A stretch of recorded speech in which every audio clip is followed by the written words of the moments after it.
En réalité, en 98-2000, l'État du Sénégal avait un programme qu'on appelait le P10, le programme intégré de développement de la santé, le P10.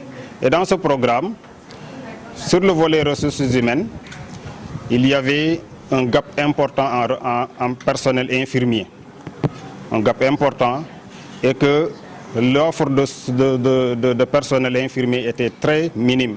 Parce qu'en ce moment-là, il n'y avait que l'École nationale de développement sanitaire, l'ENDSS, et quelques écoles privées qui formaient le personnel infirmier.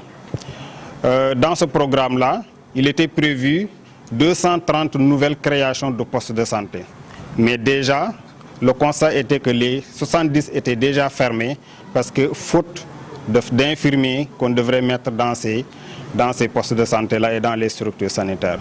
Alors, c'est en ce moment-là que l'État a essayé de trouver une solution par rapport à ce gap-là et ils ont décidé de renforcer le bloc scientifique de l'ENDSS, mais aussi de créer ce qu'on appelle les CRF, les centres régionaux de formation en santé.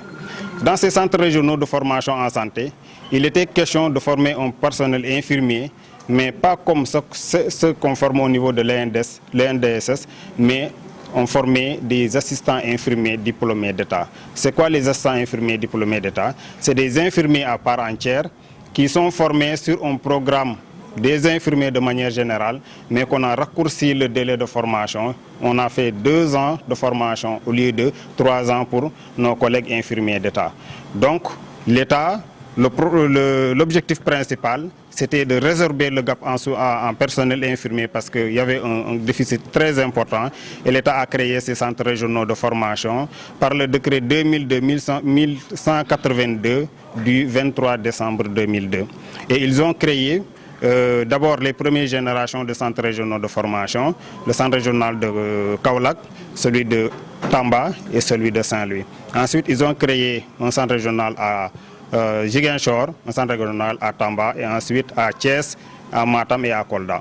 Donc voilà la genèse du corps des assistants infirmiers. C'était pour combler un gap qui était là et il fallait décentraliser la formation. Mais il y a eu quelques évolutions parce que à partir de 2008, l'État a changé d'approche.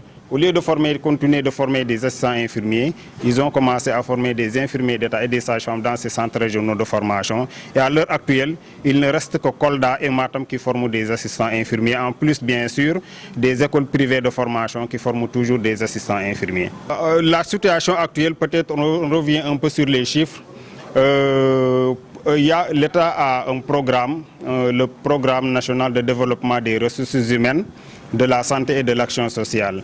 Et dans ce programme-là, entre 2010 et 2019, il y a eu 2347 assistants infirmiers qui ont été formés. Maintenant, le chiffre fait plus que ça parce qu'il y a les autres qui sont formés avant 2010 et les autres aussi qui sont formés après 2019. Ce qui veut dire qu'au niveau du système sanitaire aujourd'hui, partout au niveau du système, il y a les assistants infirmiers qui sont là-bas. Maintenant, les rémunérations, les autres problèmes sont toujours là. Ça me permet de venir sur la question du journaliste, sur les problèmes. Le problème principal des assistants infirmiers, c'est le problème de carrière. Le problème principal, c'est le problème de carrière. Parce que, auparavant, avant 2009, les infirmiers d'État étaient recrutés sur la base de BFM et ils faisaient 3 ans.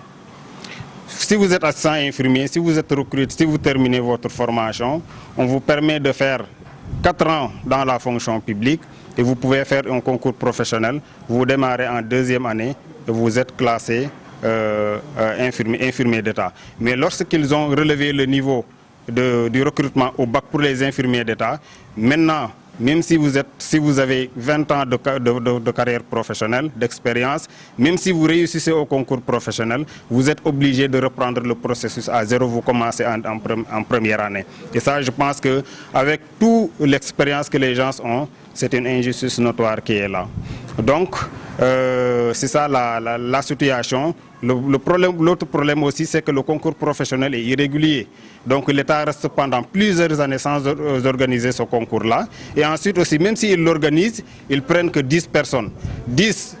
5 pour les sages-femmes et 5 pour les infirmiers d'État sur des milliers de personnes qui sont là. Si on continue comme ça, beaucoup de personnes iront à la retraite en tant qu'assistants infirmiers ou bien certains membres vont rejoindre l'au-delà en tant qu'assistants infirmiers.